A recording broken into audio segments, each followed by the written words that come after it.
नमस्कार विद्यार्थी मित्रांनो, आजच्या या इन्स्पायर व्हिडिओ लेक्चर सीरीजमध्ये आपण भूगोल या विषयाचा एक महत्त्वाचा भाग अभ्यासणार आहोत.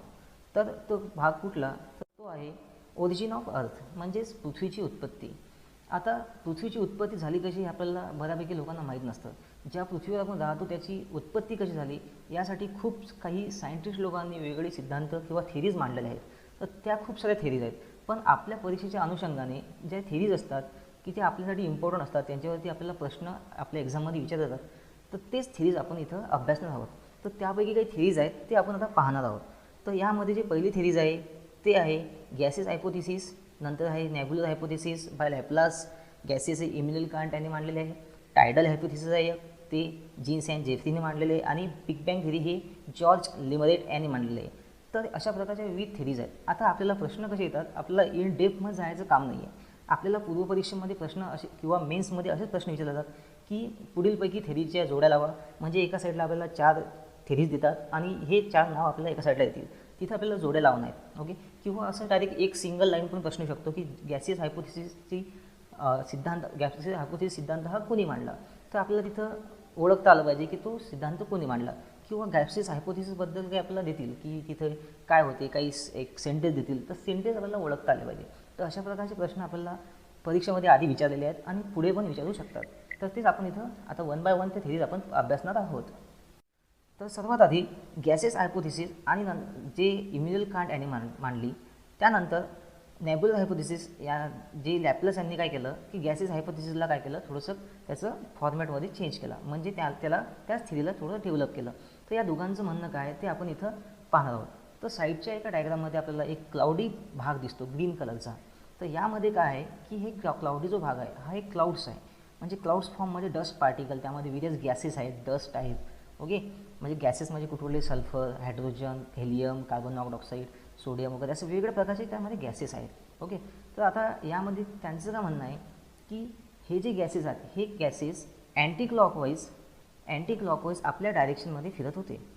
ओके, अँटी क्लॉकवाईज काय आपल्या डायरेक्शनमध्ये हे गॅसेस सर्व असे फिरत होते. यामध्ये तुम्हाला दिसत असेल की हे डायरेक्शन दाखवलेलं आहे, ते अँटी क्लॉकवाईज फिरत आहे.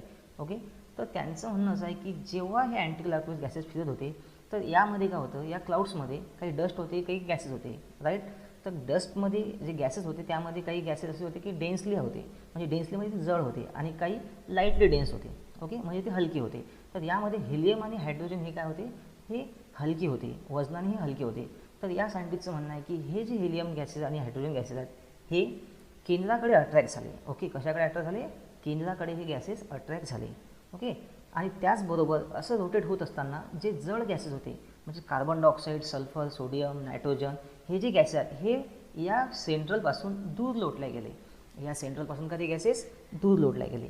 म्हणजेच काय झालं, हेलियम गॅसेस एका ठिकाणी जमा झाले आणि बाकीचे जे जड गॅसेस होते, जे डेन्सली होते, ते काय झाले एका साईडला पडले, म्हणजे त्या केंद्रापासून दूर लोटले गेले. ओके, मग यांचं म्हणणं आहे की हेलियम आणि हायड्रोजन असे गॅसेस मिळून त्यांचं रोटेशन होऊन, त्या गॅसेसचं रोटेशन होऊन इथे तिथे गॅसेस फॉर्ममध्ये एक काय आला, एक ग्रह तयार झाला, ज्याला आपण आता काय म्हणतो, आज सन म्हणतो.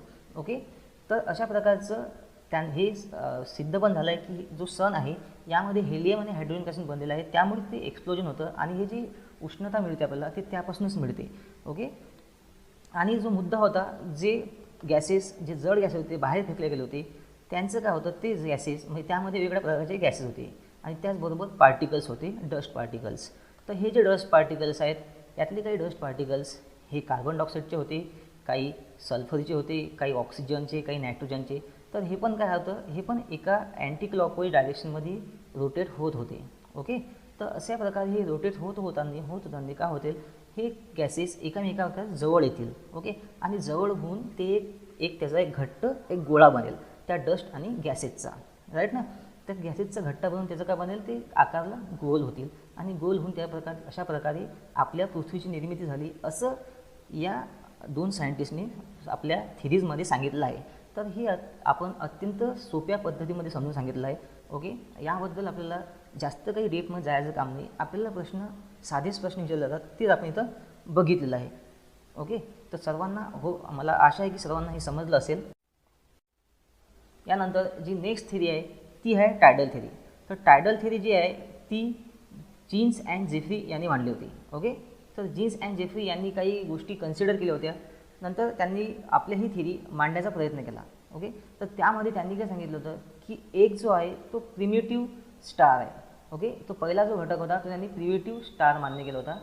तर या प्रिमिटिव्ह स्टारचे जे वैशिष्ट्य होते ते असे होते की त्यामध्ये हा जो प्रिमिटिव्ह स्टार आहे हा स्टेशनरी होता, म्हणजे हा रोटेटिंग नव्हता, हा एका जागेवर थांबलेला होता. नंतर हा काय होता तर हा गॅसियस फॉर्मचा होता.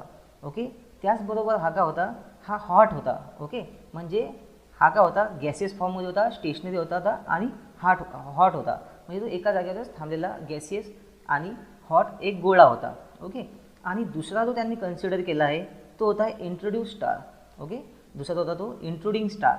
तर इंट्रोडिंग स्टार जो होता हा ॲज कम्पेरेटिव्ह प्रिमिटिव्ह स्टारपेक्षा खूप मोठा होता. ओके, इंट्रोड्यूस स्टार हा का होता, ॲज कम्पेरेटिव्ह प्रिमिटिव्ह स्टारपेक्षा खूप मोठा होता आणि हा रिलेटिव्हली व्हेरी हेवी होता, म्हणजे जड होता, त्याचं वजन खूप होतं आणि तो मूव्हिंग होता. ओके, म्हणजे तो या प्रिमिटिव्ह स्टारच्या अवतीभोवती गोल आकारमध्ये सर्कलमध्ये असा फिरत होता. ओके, आणि हा जो स्टार हा हलका होता. तर यामध्ये काय होत होतं की याच्यामध्ये या घटकाचं म्हणजे या इंट्रोड्यूस स्टारचं जे वजन जास्त होतं आणि हा रोटेटिंग होता, तर याची ग्रॅव्हिटेशनल जो फोर्स होता हा काय होता, जास्त होता. Okay, as compare to this, कारण की हा जो स्टार आहे हा एका जड आणि वस्तूंनी बनलेला होता, म्हणजे जड घटकांनी बनलेला होता, कारण याचं मास काय होतं, जास्त होतं. पण ॲज कम्पेअर टू हा बघितला आपण प्रिमिटिव्ह स्टार, तर हा का होता, त्याचं वजन कमी होतं, कारण तो काय होता, गॅसेस फॉर्मपासून बनलेला होता. मग काय होईल, याचं ग्रॅव्हिटेशनल फोर्समुळे काय होईल, इंट्रोड्यूस स्टारच्या ग्रॅव्हिटेशनल फोर्समुळे काय होईल, याच्यातील काही भाग काय आहे याच्याकडे ओढला जाईल. राईट, याच्याकडे ओढल्या गेल्याने काय होईल, याच्याकडे ओढले जातील आणि ह्याच्याकडे ओढलून इथं हा थांबेल समजा. ओके, किंवा त्याला धडक पण मारेल. नंतर इथं काय होईल, हा जो गॅसेस फॉर्ममधला जो पार्टिकल्स आहेत वगैरे गॅसेस आहेत ते काय होतील, इथं रोटेटिंग होतील आणि रोटेटिंग होऊन इथं काय होईल, एका प्रकारचा आणखी एक दुसरा ग्रह तयार होईल. तर त्याप्रमाणे या दोघांनी हे सांगण्याचा प्रयत्न केला. आपण एकदम सोपी भाषेत म्हणजे एकदम बेसिक पार्ट इथं बघितलेला आहे, आपण डिटेलमध्ये याच्यात गेलो नाही. फक्त मुद्दा त्यांना कळावं की टायडल थेरी म्हणजे काय आहे हे फक्त कळालं, याच अनुषंगाने मी इथे हे एक्सप्लेन केलेलं आहे. तर अशा प्रकारे याच्या ग्रॅव्हिटेशनल फोर्समुळे म्हणजे इंट्रोडिंग स्टारच्या ग्रॅव्हिटेशनल फोर्समुळे काय झालं की प्रिमिटिव्ह स्टारचे जे पार्टिकल्स होते ते काय झाले, याच्याकडे अट्रॅक्ट झाले. कशामुळे, तर ग्रॅव्हिटेशनल फोर्समुळे. तर ग्रॅव्हिटेशनल फोर्समुळे काय अटॅक झाले, कारण की याचा मास जास्त होतं, हा स्टेशनरी होता, रोटेटिंग होता. ओके, तर त्यामुळे काय झालं, याचे जे गॅसेस जे पार्टिकल आहेत ते याच्याकडे अट्रॅक्ट झाले. अट्रॅक्ट होऊन काय आलं की याच्यामध्ये काय आलं, एक वेगवेगळे ग्रह ते तयार होत गेले. पण काय होत होतं की हा जो होता गॅसेस, हा जो प्रिमिटिव्ह स्टार होता, इंट्रोडिंग स्टार होता, हा सतत काय होता, या घटकाकडे म्हणजे इंट्रोडिंग स्टारकडे येत होता. ओके, म्हणजे हा तर रोटेट पण होत होता, गोल गोल रोटेट पण होत होता आणि अट्रॅक्ट पण होत होता, म्हणजे त्याच्याकडे येत होता. मग त्यामुळे काय आलं, अलग अलग आपले जे परिवलन क्षेत्र आहेत, म्हणजे ज्या घटकांमध्ये वेगळी पृथ्वी ज्या परिवलन याच्यामध्ये घुमते, परिघामध्ये घुमते, पृथ्वी मंगळ असे वेगळे परिघामध्ये जे घुमतात, तर अशा प्रकारचं तिथं वेगळे ग्रह तयार झाले. तर हेच इथं सांगण्याचा प्रयत्न यांनी जीन्स अँड जेफ्रीने केला आहे. पण ही जी थिअरी आहे ही सर्व सायंटिस्ट लोकांना अमान्य आहे, कारण की अशा प्रकारचे काहीच आपल्याला म्हणजे काही व्ह्यूज किंवा काही सापडले नाही आहेत. म्हणजे आपण त्याला म्हणू शकतो की आपण त्यांना सांगू शकतो, जोरा देऊ शकतो की नाही या घटकांमुळे आपल्याला काही यामुळे असं असेल, हे असेल, ते असेल, पण असं काही झालेलं नाही. त्यामुळे ही जी टायडल थिअरी आहे ही त्यांनी चुकीची ठरवली आहे. बाकी जे इंटरनॅशनल सायंटिस्ट आहेत त्यांनी हे अमान्य केलेले आहेत. ओके, तर यानंतर जी थिअरी आहे ती आहे बिग बँग थिअरी. तर याला मॉडर्न थिअरी पण असं म्हणतात आणि हे खूप इम्पॉर्टंट थिअरी आहे. तर आता आपण नेक्स्ट हेच बघूया. तर नेक्स्ट जे आहे ते बिग बँग थिअरी हे जॉर्ज लिमेट्रे यांनी सांगितलं आहे. यांनी सांगितलं की आपलं जे युनिवर्स आहे ते एक्सपांडिंग आहे, म्हणजे युनिवर्स खूप सारे आहेत आपल्या जगामध्ये. म्हणजे आपण ज्या युनिवर्स म्हणजे काय असते की आपण पृथ्वी जे घटक आहे ते सौरमंडलचे घटक आहे आणि याच्या खूप सारे सौरमंडल जे घटक असतात ते युनिवर्सचे घटक असतात. ओके, आणि युनिवर्स सगळ्याचे घटक असतात तर ते ब्लॅक होलचे. म्हणजे सर्वात प्रथम ब्लॅक होल येईल, ब्लॅक होल नंतर युनिवर्स येतील, युनिवर्स नंतर सौरमंडल येतील आणि सौरमंडल नंतर आपली पृथ्वी येते. तर हे त्यांनी सांगितलं की हे जे आपले युनिवर्स आहे ते एक्सपांडिंग आहेत, म्हणजे एकामेकापासून दूर जात आहेत. ओके, तर हे त्यांनी सर्वात आधी जॉर्ज लेमेट्रे यांनी सांगितलं. त्यानंतर जे एडमिट हबल आहेत यांनी प्रूव्ह केलं की कशा प्रकारे आपल्या युनिवर्स एकामेकापासून दूर दूर जात आहेत. तर त्यांनी काय सांगितलं होतं, त्यांनी एक सिम्पल एक्झाम्पल दिलं होतं.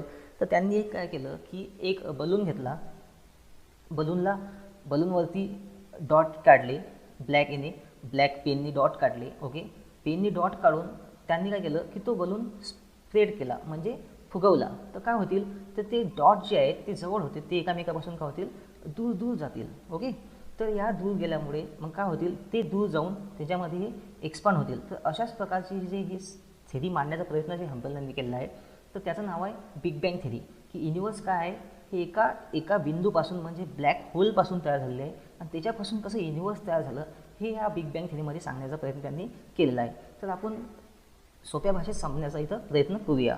ओके, तर त्यांनी सांगितलं होतं की बिग बँग थेरीमध्ये सर्वात आधी तर काय होतं, तर एक ब्लॅक होल होता, म्हणजे आहे असं त्यांचं म्हणणं आहे. ओके, तर ब्लॅक होलमध्ये काय होत आहे की इथं मोठ्या प्रमाणात एक्सप्लोजन होत आहे.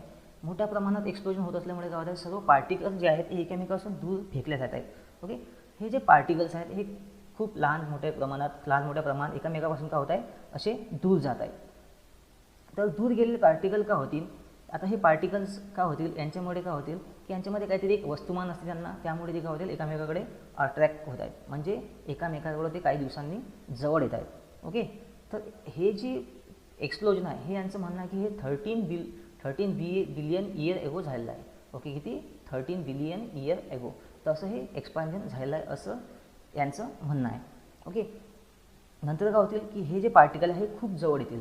ओके, मग या पार्टिकलचं काय होईल, एक ॲटममध्ये निर्मिती होईल, म्हणजे एक त्याचा ॲटम बनेल, म्हणजे प्रोटॉन्स आणि न्यूट्रॉन्स बनतील. ते म्हणजे त्यातील काही घटक आहे पार्टिकलचे ते निगेटिव्ह फॉर्ममध्ये म्हणजे न्यूट्रॉन्स बनतील आणि काही प्रोटॉन्स बनतील आणि त्याच्यातून काय बनतील, न्यूट्रॉन प्रोटॉन जेव्हा आले तर त्यामध्ये जुळतात एलिमेंट्स. ओके, नंतर बनले त्यांचं एलिमेंट्स, असं या हबलचं म्हणणं आहे.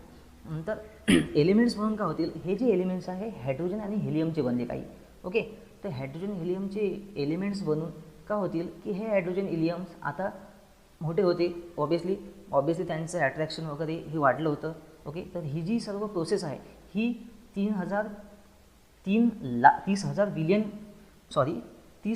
लाख इयर ॲगो झालेले आहे असं यांचं म्हणणं आहे.